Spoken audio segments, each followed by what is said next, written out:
Hello students, this video is part first of the chapter Some Natural Phenomena. तो students हमने 7th class में storms और cyclones winds इन सब के बारे में पढ़ा था कि जो साइक्लोन होता है वो कैसे डैमेज करता है ह्यूमन लाइफ और प्रॉपर्टी को और हम उससे कैसे खुद को प्रोटेक्ट कर सकते हैं, right? So in this chapter we will study about lightning and earthquake. इन दोनों के बारे में हम डिटेल में पढ़ेंगे और इनसे हम कैसे खुद को प्रिवेंट कर सकते हैं इसके बारे में भी पढ़ेंगे। तो lightning, what is lightning? Lightning क्या होती है? तो आपने देखा होगा कि स्पार्क्स देखे होंगे कुछ इलेक्ट्रिक पोल पे, जब वायर्स जो होते हैं उनके बीच में वो लूज़ हो जाते हैं। और ये कब होता है? जब विंड होती है, स्ट्रॉन्ग विंड होती है, उस टाइम पे इलेक्ट्रिक पोल्स जो होते हैं उनमें स्पार्क देखने को मिलता है। तो ये जो फिनोमिना होता है ये बहुत कॉमन होता है। कब? जब विंड ब्लो कर रही होती है, या क्या होता है? शेकिंग द वायर्स, वायर्स इस टाइम पे शेक होते हैं, राइट? और आपने क्या देखा होगा? सॉकेट्स में देखा होगा जब प्लग लूज़ हो जाता है तो उस टाइम पे भी स्पार्क देखने को मिलता है। तो लाइटनिंग क्या है? लाइटनिंग भी एक इलेक्ट्रिक स्पार्क है, लेकिन एक ह्यूज स्केल पे, और इतने ह्यूज कि उससे डैमेज हो सकता है लाइफ को और प्रॉपर्टी को। तो एंशियंट टाइम में क्या होता था, जब लोगों को इसके बारे में नॉलेज नहीं थी, स्पार्क के बारे में, लाइटनिंग के बारे में, तब वो लाइटिंग से बहुत डरते थे कि ये क्या चीज़ है, ये कुछ गॉड का कर्ज है क्या हम सब के ऊपर कि वो हमें देख रहे हैं। तो ये सब मिथ्स उन्होंने अपने माइंड में बना लिए थे। लेकिन अब हम इन चीज़ों को समझते हैं कि लाइटनिंग कैसे कॉज होती है, जब चार्जेस का अक्यूमुलेशन हो जाता है क्लाउड्स में, राइट? ये सब हमें पता है, ये हम पढ़ चुके हैं। तो अब हमें लाइटनिंग से डरने की ज़रूरत नहीं है, हमें सिर्फ प्रिकॉशन लेने की ज़रूरत है to protect our self from the deadly sparks, जिससे कि हम इनसे बच सकें, right? So the sparks that the Greeks knew about, Greeks लोग जो होते थे वो स्पार्क्स के बारे में क्या सोचते थे? Ancient Greek knew as early as 600 BC that when amber, amber क्या होता है? एक काइंड का रेसन होता है। जब उसे रब किया जाता है फर के साथ में तो ये अट्रैक्ट करता है लाइट ऑब्जेक्ट्स को, लाइक हेयर को, right? So you might have seen that when you take off woollen और पॉलीएस्टर क्लोथ्स, जब आप वुलन के या पॉलीएस्टर क्लोथ्स देखते हो, and your hair strands on end. So if you take off these clothes in the dark, जब आप अपने क्लोथ्स टेक ऑफ करते हो डार्क में, तो आपको ये स्पार्क देखने को मिलते हैं और एक साउंड भी आता है, क्रैकलिंग साउंड, ठीक है? तो ये क्या होता है? यही स्पार्क होता है। तो 1752 में बेंजामिन फ्रैंकलिन, जो एक अमेरिकन साइंटिस्ट थे, उन्होंने बताया कि लाइटनिंग और स्पार्क के बारे में बताया हमारे क्लोथ्स से, राइट? तो उन्होंने कहा कि ये जो फिनोमिना है यही क्या है? लाइटनिंग है। Clothes are essentially the same phenomena. It means जो हमारे क्लोथ से जो स्पार्क रिलीज होता है वो और लाइटनिंग में there is some similarities between them. तो इस चीज़ को रियलाइजेशन में अबाउट 2000 ईयर्स लग गए, क्योंकि साइंस में कोई भी चीज़ जो होती है वो बिना प्रूव के नहीं होती है, साबित नहीं होती है, तो उसको प्रूव करने में लंबा समय लग जाता है कई बार। So we shall now study some properties of electric charges. Electric charges की कुछ प्रॉपर्टीज़ हम पढ़ेंगे कि ये कैसे रिलेटेड होते हैं to the lightning in the sky. तो इसके लिए हम कुछ एक्टिविटीज़ परफॉर्म करेंगे समझने के लिए कि इलेक्ट्रिक चार्ज का नेचर क्या होता है। So first, what you might have played as a game. So इसमें क्या करना है आपको?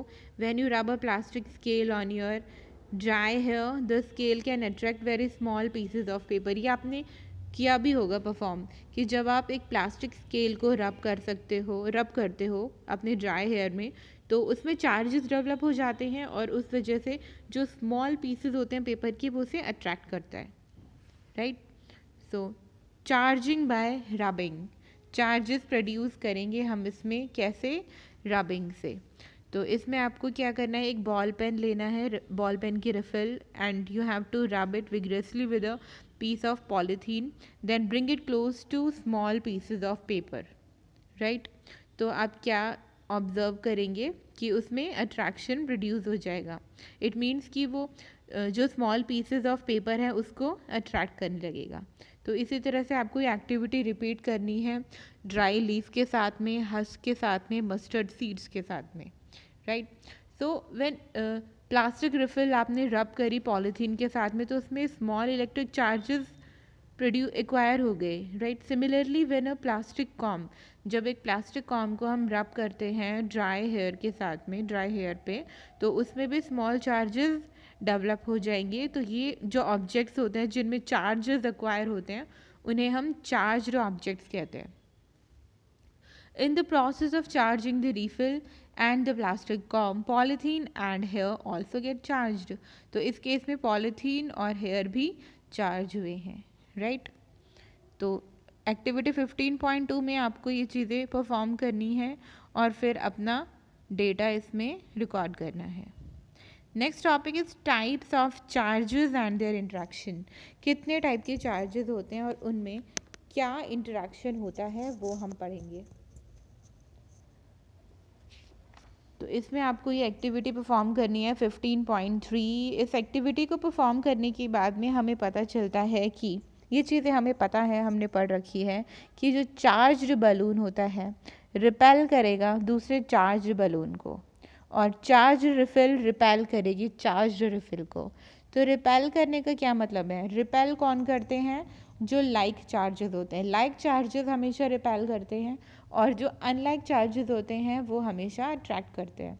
तो like charges like positive positive and negative negative, they always repel each other. On the other hand, unlike charges like positive negative and negative positive, they will always attract each other.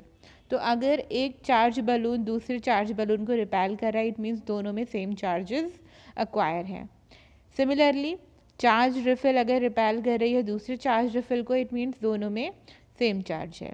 But a charge balloon attract a charge refill. Charge balloon अगर charge refill को attract कर रहा है, it means दोनों में unlike charges है, एक में पॉजिटिव है और दूसरे में नेगेटिव है।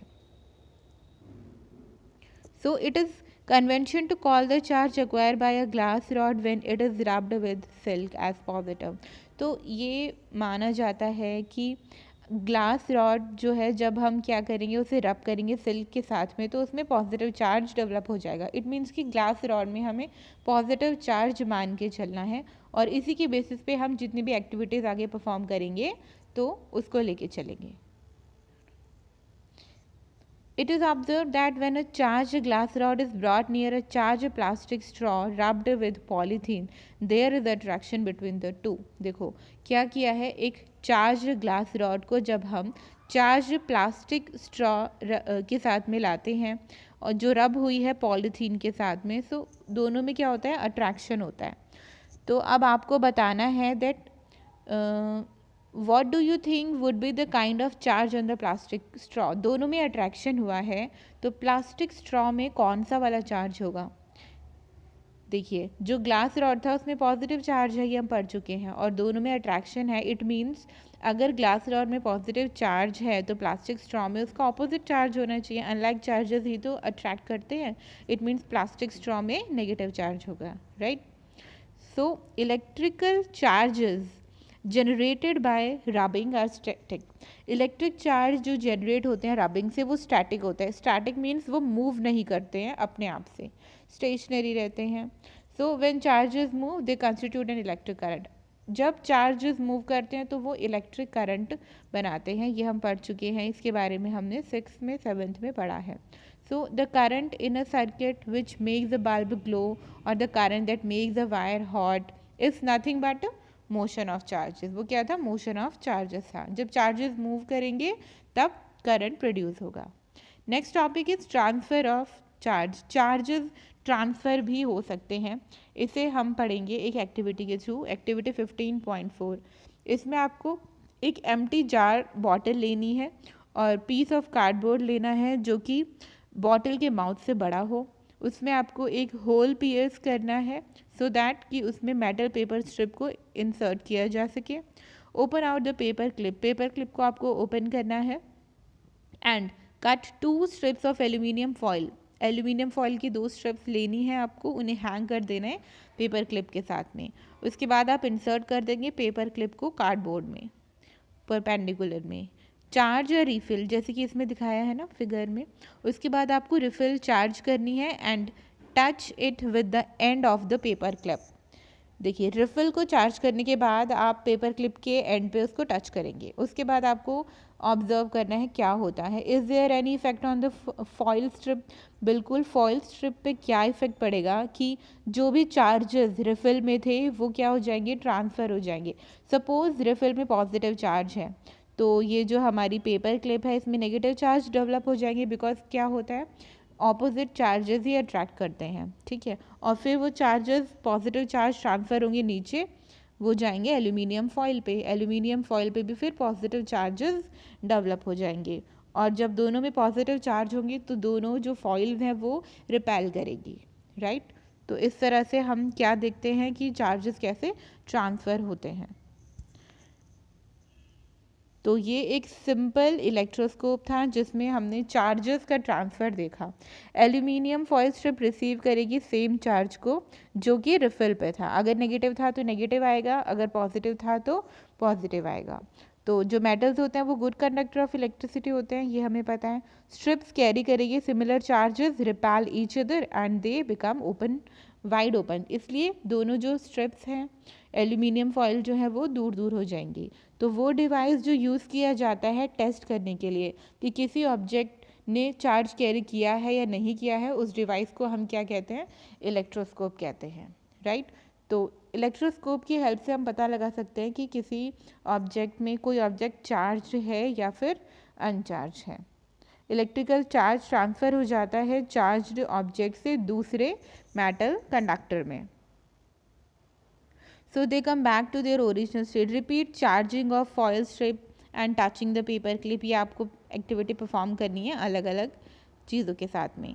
Every time you will find that the foil strips collapse as soon as you touch the paper clip with hand. Why does it happen? The reason is that the foil strips lose charges to the earth. देखिए क्या होगा, अगर हम इसको अपने हाथ से touch करते हैं तो जो चार्जेस होंगे वो कोलैप्स हो जाएंगे। क्यों होता है ऐसा? क्योंकि जो चार्ज होते हैं वो क्या हो जाएंगे, लूज़ हो जाएंगे अर्थ में थ्रू योर बॉडी, हमारी बॉडी के थ्रू अर्थ में चले जाएंगे। तो इस टाइम पे हम क्या कहेंगे कि जो फॉयल स्ट्रिप्स है वो डिस्चार्ज हो गई है। The process of transferring of charge from a charge object to the earth is called earthing. वो प्रोसेस जिसमें चार्ज ट्रांसफ़र होते हैं चार्ज ऑब्जेक्ट से अर्थ में, उसे हम अर्थिंग कहेंगे। और अर्थिंग की जाती है बिल्डिंग्स में प्रोटेक्ट करने के लिए इलेक्ट्रिकल शॉक्स से due to any leakage of electrical current. Thank you.